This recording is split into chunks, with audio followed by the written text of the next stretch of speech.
Welcome to the Niche Pursuits podcast. Today we are joined by Mark Daoust, who is the founder of Quiet Light Brokerage. Now, you might have heard of Quiet Light Brokerage in the online website sales space. They're a popular and very successful brokerage. We also had Joe Valley from Quiet Light on maybe about 9 months or a year ago. You might have caught that episode.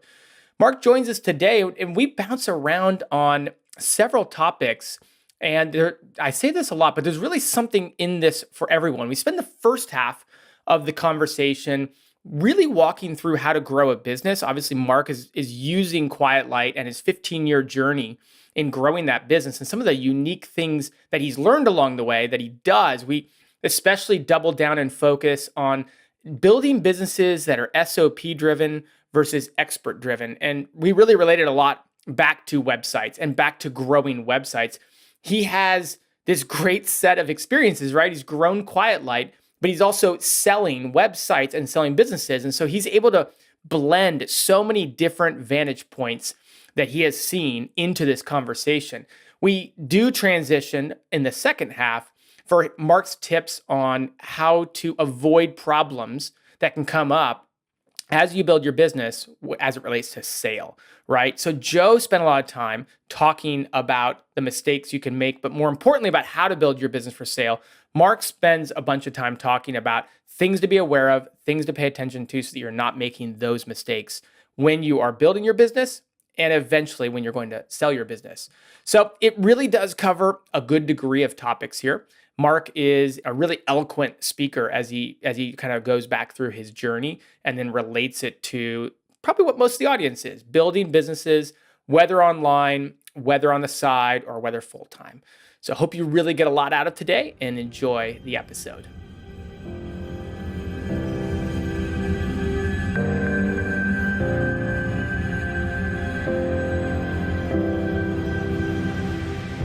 Welcome back to the Niche Pursuits podcast. My name is Jared Bauman, and today we are joined by the founder of Quiet Light Brokerage, Mark Daoust. Mark, welcome. Hey, well, thanks for having me, Jared. Yep, good to have you on board. Good to have you.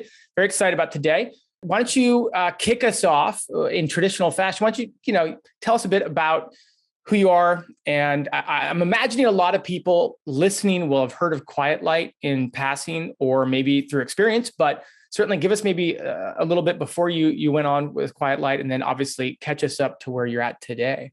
Yeah, sure. Well, again, thanks for having me on. Really appreciate it. I've been a fan of the podcast for a long time. And so happy to be on here as well. As you said, I'm the founder of Quiet Light Brokerage. I founded the company in 2007 after I went through my own exit. I had an online newsletter. This was a while ago, so we just called it an online newsletter. Back then, yep. An email list before they were all the rage with Substack and everything else. But that experience of going through an exit myself spurred me to start Quiet Light Brokerage to be able to help online entrepreneurs navigate the whole world of planning an exit and trying to figure out how to make heads or tails of what they should or maybe should not be doing. Before that, I've been in the online world ever since I graduated college. I worked for a company right out of college that was square in the internet world. And that led me to be an entrepreneur, which led to my first exit. And then that led to Quiet Light. And that's sort of the chain of events that happened to lead us here. I mean, exits back in that day. I mean, I don't want to make us sound old here, but back in that day, exits looked a lot different than they do now. Like, what kind of exit did you have in terms of what kind of business was it? Maybe the multiples, take us back through what it looked like back then. Yeah, my multiple was low, especially for back then. It was low, but which is not the case back then. All right, so back then we're talking 2005-ish is when I sold, and so the business was called Site Reference. It's no longer around anymore, but it was articles, tips, tricks, and really heavily through email, promoted through email. I had about 220,000 subscribers. Wow. And our target audience was webmasters. Now, back then, we didn't have SEO experts, programmers, marketers, writers. People just did all of it, right? Yeah, it's gotten a lot more segmented over the years, right? Like, you used to just be a marketer, and now you are a social media expert, or even maybe an ads expert with Facebook only or something like that. It has gotten a lot more segmented. We've had to specialize. I mean, it's just because everybody's gotten better at it. You have to specialize now. Back then, you could be a generalist and do everything. So, like, I literally programmed that website. I did most of the writing. I sold the ads. I did everything for that. As a result of doing everything for it, a big mistake. It wasn't a very transferable business. So I got about a 2x on my earnings for that business, but it was a 2-year-old company. The multiples back then were typically much higher than that on the earnings. 2 years later, when I started Quiet Light, multiples were averaging 4, 5, even 6x earnings, and that was just the average sort of multiple that we were dealing with. There were other crazy multiples, but we didn't know how to value internet businesses. So it was kind of a wild west. You get a lot of different prices for different businesses. I bet. Oh, that's fun. That's fun. You might be you're definitely that's the first online business I know about being sold in terms of timeline. So that's cool. Well, let's talk about, fast forward to today, maybe tell us where Quiet Light is today. Are we talking 15 years now, if I'm doing my math right? And bring us up to speed on maybe where the brokerage is at right now and kind of some of the numbers behind how much volume you guys are doing. Yeah, well, it doesn't look the same. That's for sure. When I first started Quiet Light, my goal was to help smaller website owners, sub $400,000 valuations, but that quickly changed, right? I would work with people that were valued around $5,000 to $10,000, and people valued $1 to $5 million. Today, our average deal size is $2 million. Last year, over the last 12 months, we've done 103 transactions for like $202 million combined right now. And that number has been fluctuating between 100 and 110 on a rolling 12 months basis now. Our team is much bigger. We have 15 advisors that work with Quiet Light Brokerage. And really our calling card, something that we hang our hat on and we'll put forward pretty much at the beginning of a conversation. How are we different from other brokerages? The people that work as advisors, as brokers, we're all entrepreneurs. I've bought businesses before. I've sold businesses before. I've started businesses. I actually just recently sold a business a few months ago that I had acquired. And the entire team here is made up of entrepreneurs that have done some pretty impressive things. Frankly, my resume is one of the least impressive on the team, which is great. Hire big, hire above your own talents and abilities, which has worked out well for us. So today, again, we do higher volume. We definitely do larger value transactions, but we'll still work with companies, 250,000 to 500,000 in terms of what their valuation would be. Yeah. What are valuations, ranging at today? And, I think I would say a good portion of our audience is in the online website business, whether it's driven by affiliate ads, display ads, a combination, maybe, a private affiliate deals, these sorts of things. But certainly we have, people who are in SaaS and people who are in e-com and those sorts of things. So maybe just give us a flyby on multiples today. And then I do want to ask some questions about how you built this company to the size that it is. Yeah, sure. So multiples, it's always a tricky question. Yeah. Can I just start off by saying anyone that quotes multiples too easily, just maybe don't trust them. Because it's not as simple as just saying, it used to be about 3x earnings, right? That was kind of almost the joke. Everything's about 3x earnings. But as the industry has matured, we've seen different business types either get tight multiple ranges or very broad multiple ranges. Content is one of those ones that can be a broader multiple range and heavily influenced by the size of your company, your website, the revenue that you currently have, and also how you manage your audience, right? Are you reliant on social traffic, paid traffic, email traffic, organic? These things play a big role. All right, I'm kind of punting on the question a little bit here. That's okay.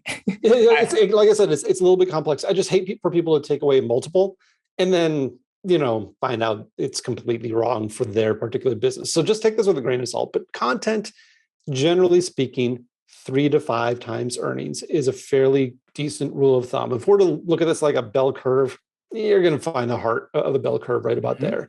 What we do find with content, like if you're in the finance space and you've got some upward mobility, that multiple can be pretty elastic. You can get upwards of 7, 8, 9 times pretty easily, and we've seen those numbers from that. SaaS is sort of the same thing, right? With the right metrics, you can have some pretty eye-popping multiples.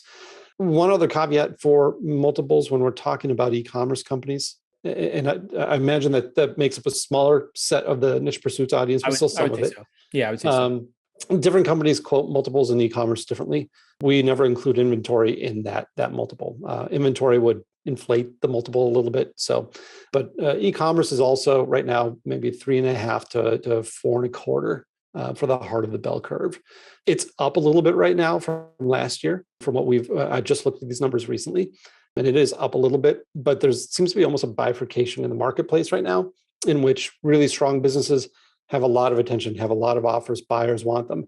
Weaker businesses are sitting a little bit longer and having a harder time moving. And some of them aren't moving like they were last year. So a little bit of a bifurcation in the market right now. Depending on when you're listening to this, that's going to change, right? This feels like a transitory market right now. I'm gonna ask you about that at some point.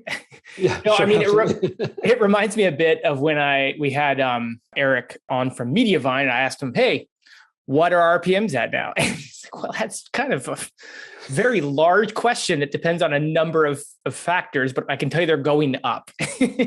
They've been going up. So I was like, okay, fair enough. I mean, for those people who are interested in, we did talk with Joe Valley, who's also with Quiet Light. I have his book here. I got it out for today's interview to reference. But we did a little bit more of a deep dive on multiples, what affects multiples, how to increase multiples.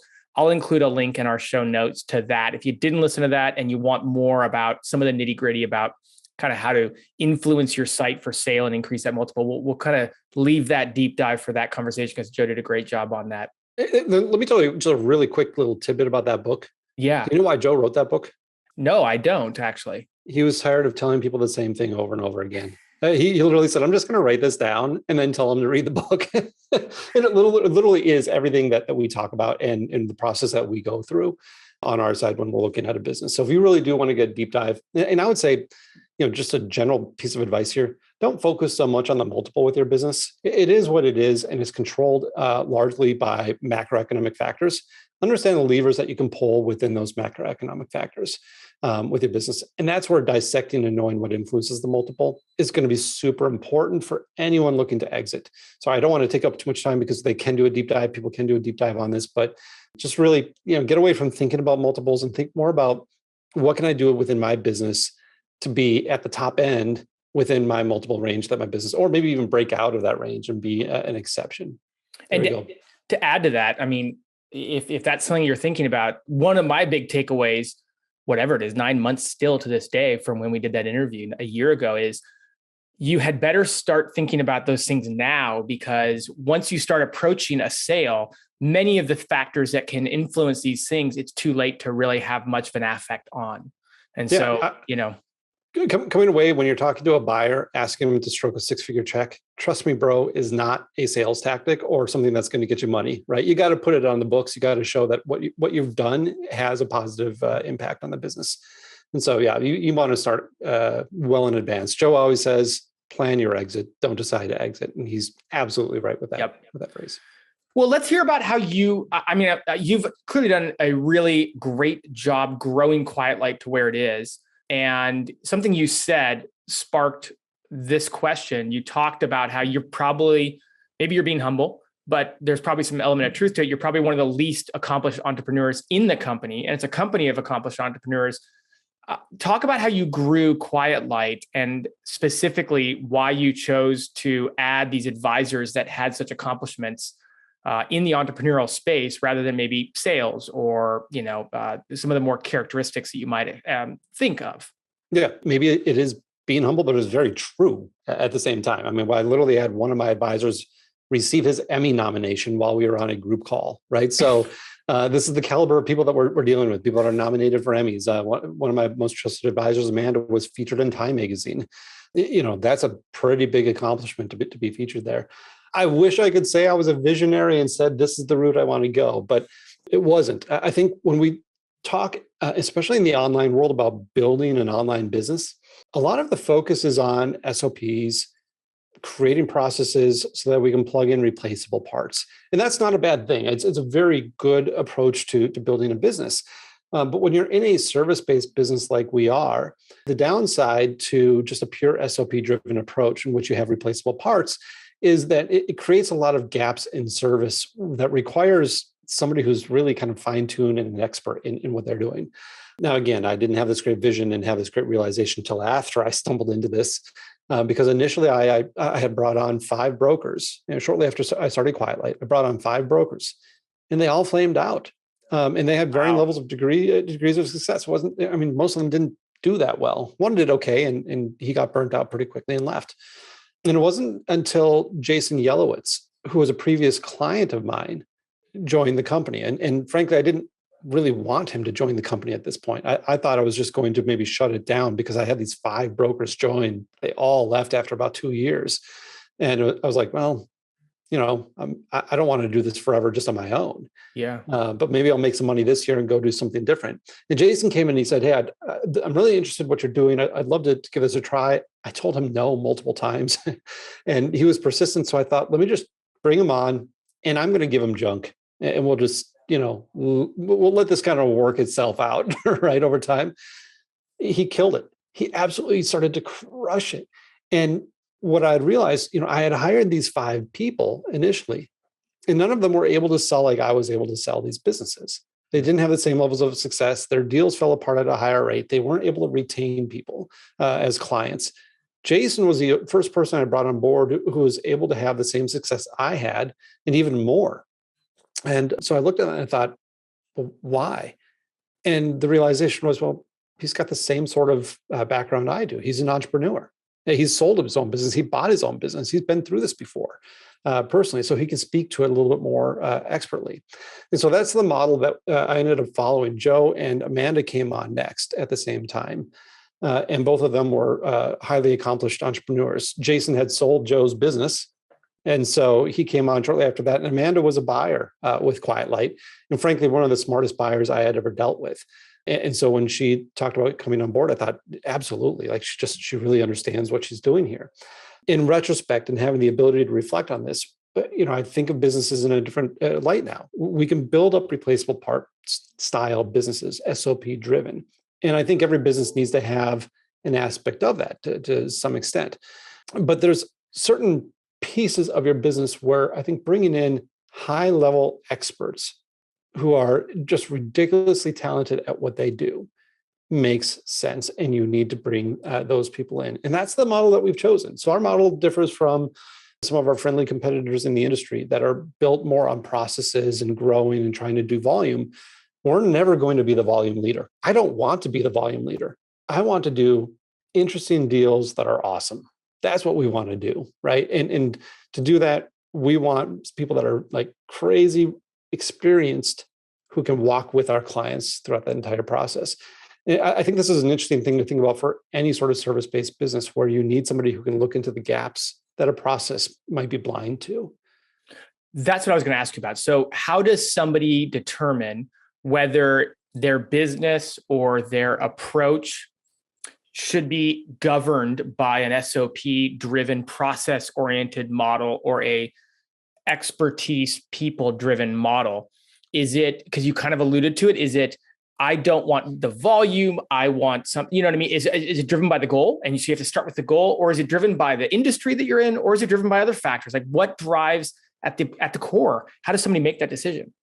I do think it comes down somewhat to a complexity of what you're dealing with and how many variables are you dealing with, right? Processes are great. We have processes, we have SOPs, and we have a whole element of our team that runs off that sort of SOP driven thing. But when it comes to trying to evaluate somebody's business, speaking about Quiet Light specifically, and then maybe expanding to the broader question here, no two businesses are the same. Right? We can draw lessons from our past experience, and we do.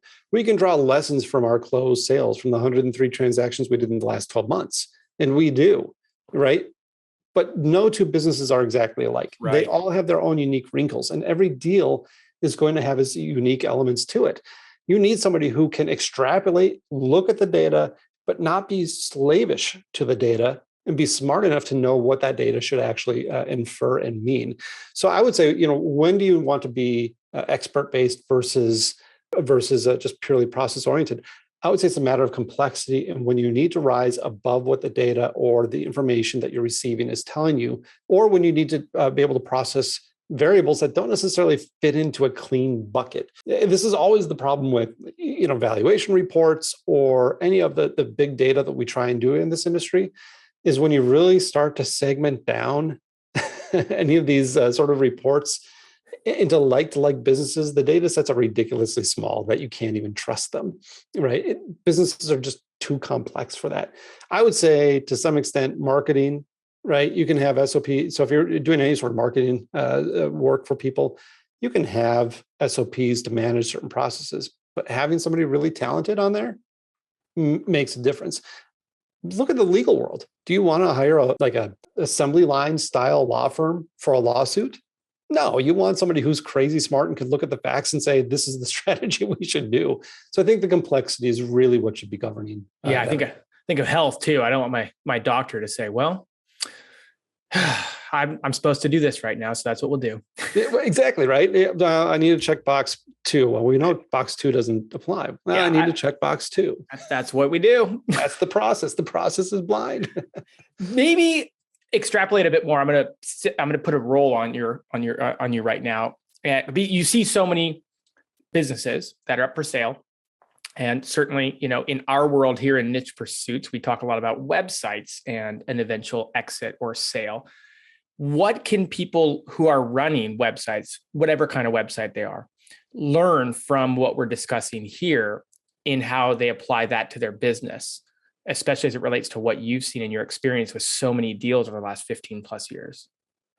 Well, I'm going to speak out of both sides of my mouth. Heavily SOP'd businesses are easier to sell. Oh, man. Okay. I didn't expect you to say that. Okay. Fair enough. It makes sense. We've heard that before, right? It gives the buyer such an easier transition. Exactly. Right. I mean, we talk a lot about what we call the 4 pillars of value, right? And it's risk, growth, transferability, and documentation. That transferability is the 3rd pillar. How easy is it for somebody to come in and run that business? And if it's not super specialized with a lot of specialized knowledge to run that business, then it's going to be easier to transfer. Here's the other side of that coin, though. Businesses that are highly SOP'd and run purely off processes are less defensible. And so if you have, let's say that you're growing your business, and let's say that you just have a content site. And I want to run with this for a little bit here. Let's talk about content sites for a little bit. I've looked at a lot of contents. I love content. That was my background before I started Quiet Light. It's still what I love. When I built Quiet Light, it was largely off of writing, right? I did a lot of writing for a long time, and built up Quiet Light through that. Let's say that you start a blog just for SEO purposes on chicken coops. And then you run out, you do the long tail sort of search for all the different articles you should be writing. You do the content wheel on that. You know what sort of related articles you need to be doing, and you're building that out. You're hiring inexpensive writers to be able to do that. Anybody can write on this because you're going out and you're it's content that's going to be attracting SEO traffic. All right, that's one type of business that you can go. Now let's go another way, and let's talk about a company that is writing about bicycles for bicycle enthusiasts, right? The approaches that you might take there would be, well, I'm just going to do the same thing, SEO it out, and you might be okay. Or you can hire a staff of bicycle enthusiasts who are going to test new equipment, reach out to the actual leaders in the space, the different manufacturers, and actually test those bicycles and really become an authority in that space. Both those businesses are extremely sellable businesses.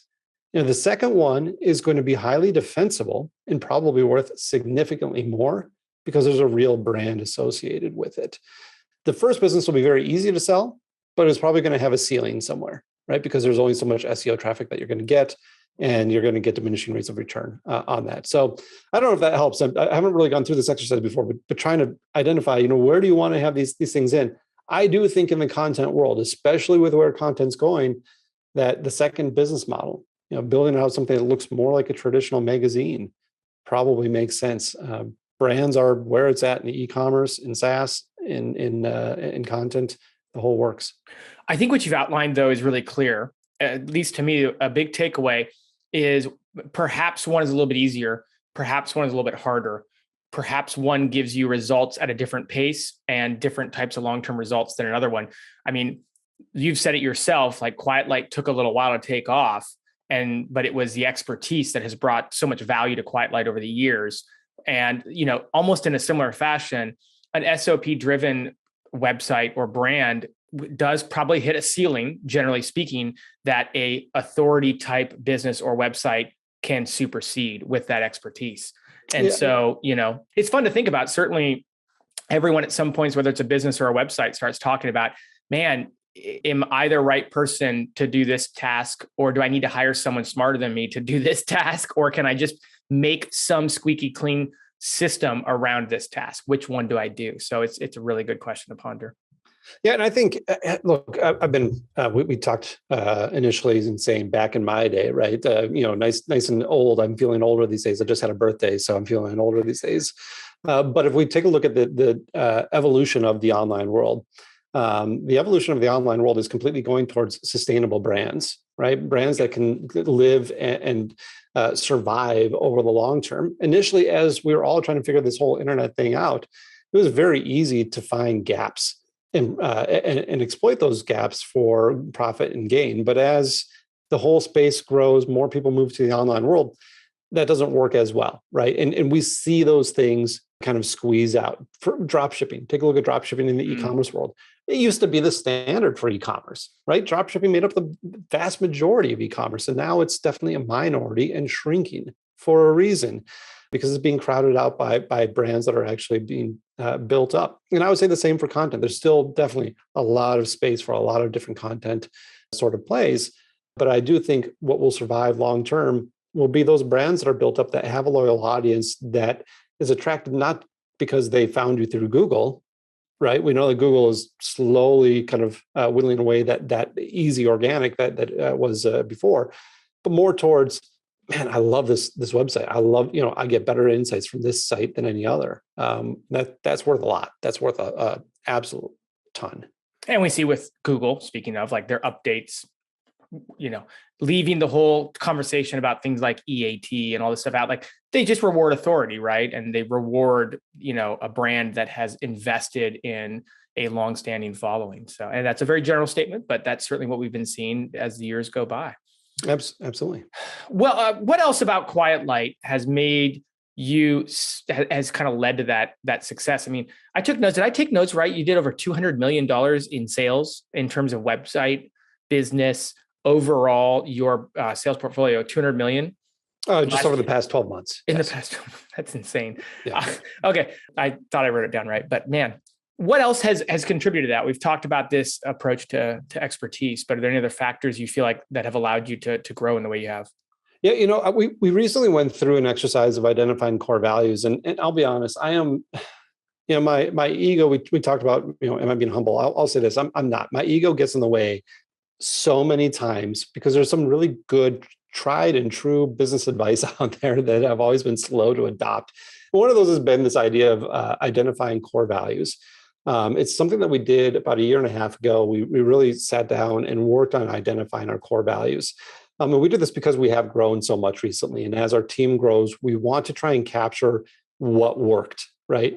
What worked when it was just myself, Joe, and Amanda, and Jason, right? How did that really help us explode into the 15 advisors that we are today? Identifying core values and identifying what your mission is, it's so important for not losing the vision of what actually gained traction initially with your company. So we did that. And I think in our space, particularly, the one that is client facing, we have a few that are client facing that really have served us well. If you don't mind, I'll just share them with you. Please. The first one is just relentless honesty. And it's such a cliche. This is why I always kind of reviled against these. I imagine those silly motivational posters that you put up in a lunchroom and, no one takes them seriously. But for us internally, we actually call this reckless honesty, not relentless honesty. And the reason we call it reckless honesty is something that we will live by is we will say something that will make us not retain a client if it's the honest truth and if it's in the best interest of the client. And oftentimes this is not a good fit, or you shouldn't do this right now, or you should look elsewhere, or maybe you should evaluate different options. right? To somebody who's thinking about selling their company. That's where that experience as entrepreneurs can really come in and play.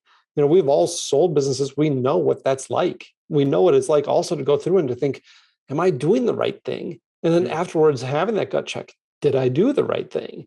Right. And that's really important. I think anything you build, whether it's your first or your 50th, it's really hard to build successful online sites. It's not easy. And so we want to make sure our clients are really well prepared for that sale, know what they're getting into, also know what they might be giving up in the future, right? Selling a business, an online business just for financial gain, I shouldn't be saying this, but it's probably not worth it. Okay. Typically, you're better hanging on to that business. That's just the way the math works out. Otherwise, a buyer would never want to buy your business if it doesn't work out for them financially, right? No one wants to buy a business to lose it. So that relentless honesty. And then secondly, the other one I'll bring, or the other two I'll bring up is that we try to be education oriented first. That kind of folds into that. And we're not going to tell anyone whether or not they should sell their business. We're going to try and just teach, what's going on here. Understand your business and what the values are. And finally, we don't treat our clients like inventory. And this is that push and pull. I'm going to bring this full circle to what we talked about before with hiring and working with highly skilled individuals versus sort of the assembly line SOP approach, right? We don't want to treat people's businesses, which are very personal, like a piece of our inventory. Now, in a way it is, because that's how we make our money, but it's not our inventory. I don't own anyone's business. Somebody retains my company, retains Quiet Light. That's an honor, and that's something that we need to always keep at our forefront. Every company has core values. If you've made it somewhere, to some level of success, that's come as the result of certain values that you follow, whether explicitly or implicitly. Being able to draw those out is your roadmap to being able to continue to grow. And maybe some of them will become aspirational for you, but that's the roadmap of how you're going to get where you want to go.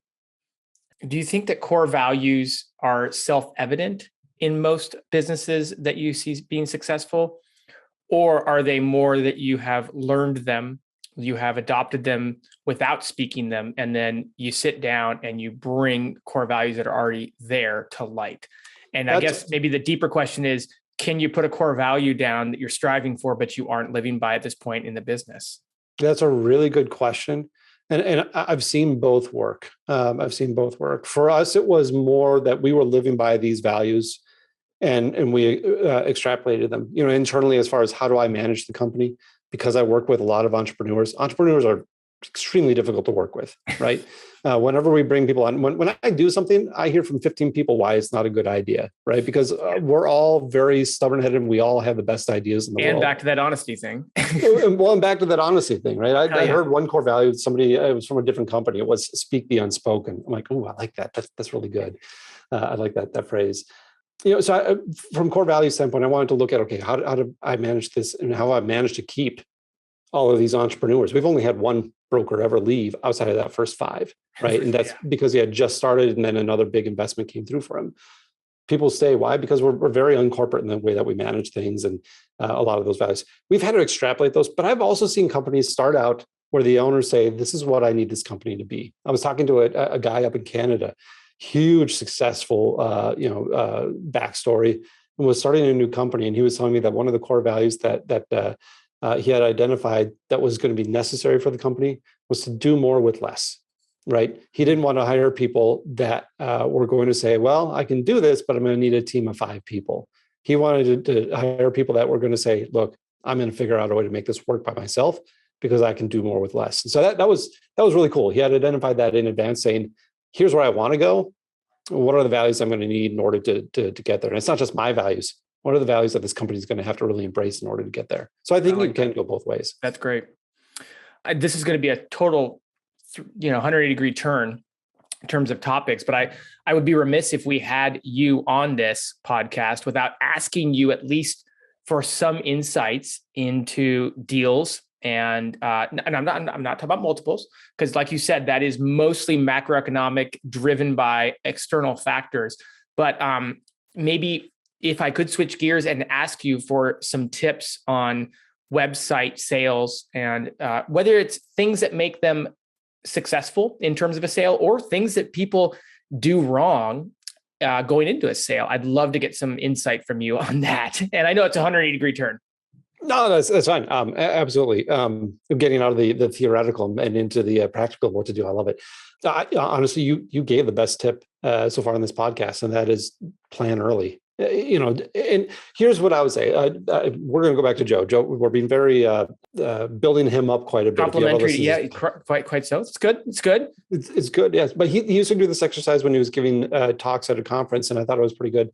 He would have people raise their hands if they knew how much money they had in their checking account. And then he would say, keep your hands up if you know how much your home is worth. And keep your hands up if you know about how much your car is worth. And then he would go to retirement accounts, and then, eventually some hands would start going down, and they would say, how much do keep your hand up if you know how much your business is worth. And most of the hands would go down.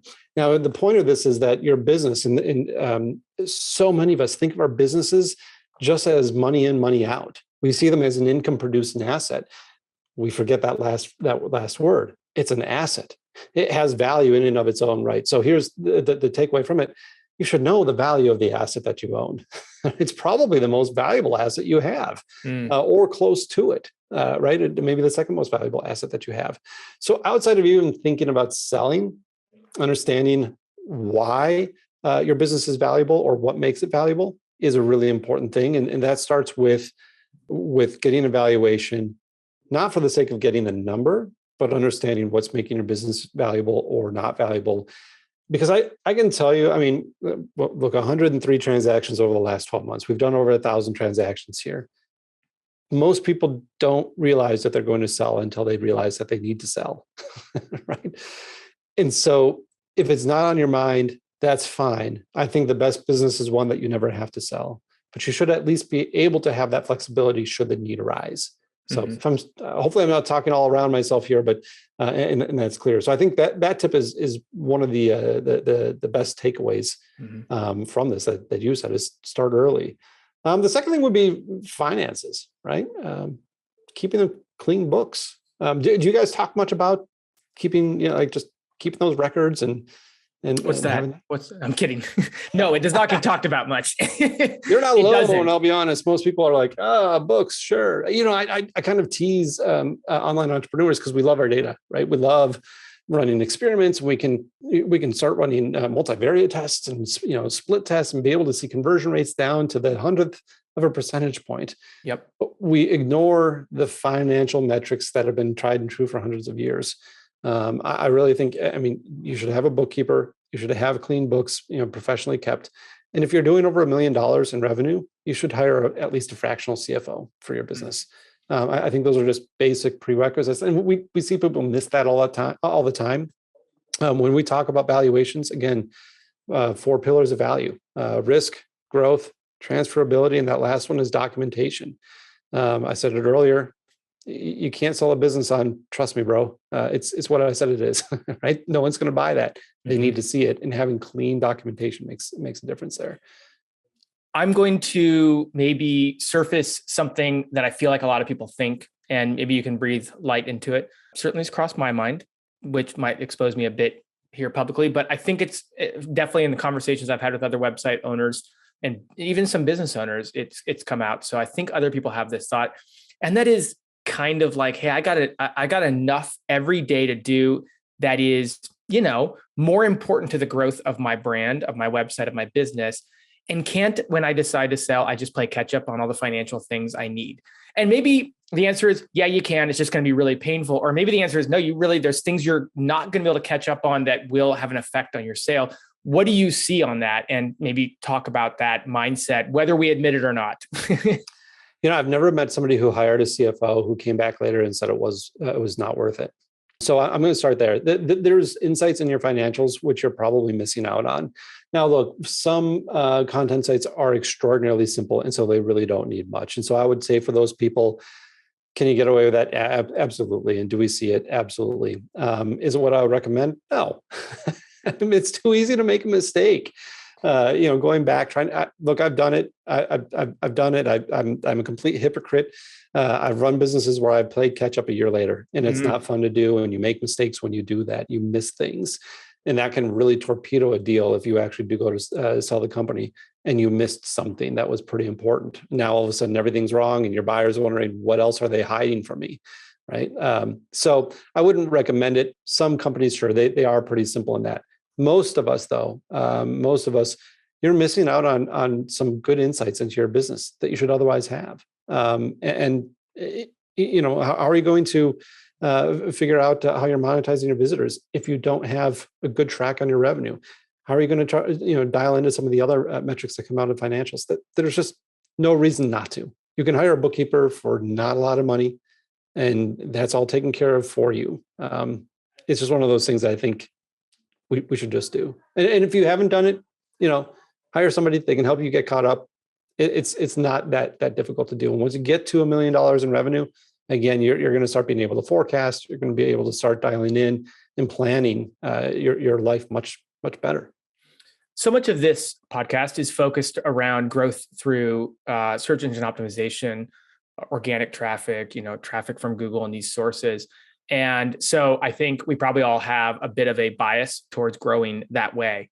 Is there a bias in buyers in terms of what type of traffic they prefer? Are we making mistakes by putting so much emphasis perhaps on that type of traffic? Yes, they care about it.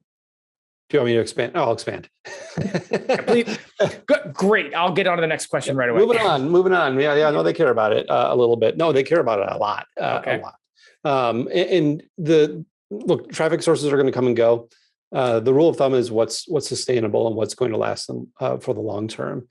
And with that in mind, frankly, email is still kind of king because you always have your email list, right? That doesn't go away, and it's one of the more responsive audiences that you're going to have. SEO built right is a very powerful channel still. There was a period of time, back 2009 through 2012 with a lot of search engine updates where SEO was looked at as more of a risky traffic source. That settled down a little bit as search has settled down a little bit from all the volatile updates. There's still updates, obviously, that can be volatile. Somebody who be careful, people.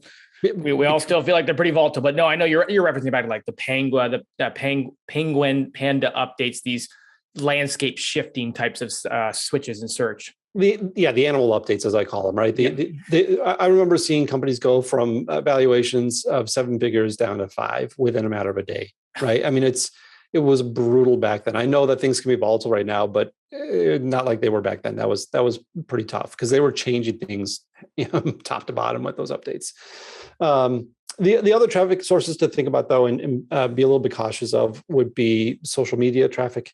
It can be really good, but it's often built on influencer brands, which can be difficult to transfer. We've seen it done before, but it's a little bit more difficult to transfer. And also the platforms can change as well. People that have been around on Facebook long enough know how that went. And with Pinterest as well. And right. I mean, and this happens with these platforms, right? As more businesses flock to them and see that they're good for driving business, the platforms have to look at it and say, well, what do our users really want? The users don't want just business. They want their friends. They want the people they're following or whatever the case may be. And so they'll figure out a way to do 2 things. One, make sure that their users are getting what they want, but also force you to monetize, paid in order to get that exposure. And so be careful of the social media. It can be very good. I'm not saying don't do it. It's a nice leg to a stool of traffic. So I in my world, I see email as being king, SEO being kind of right there behind it. Queen, partnered up. Let's talk about email. Let me ask you another question that might be a difficult one to answer, but sorry, it's kind of my job. I love it. No, questions. Challenge me. Let's go.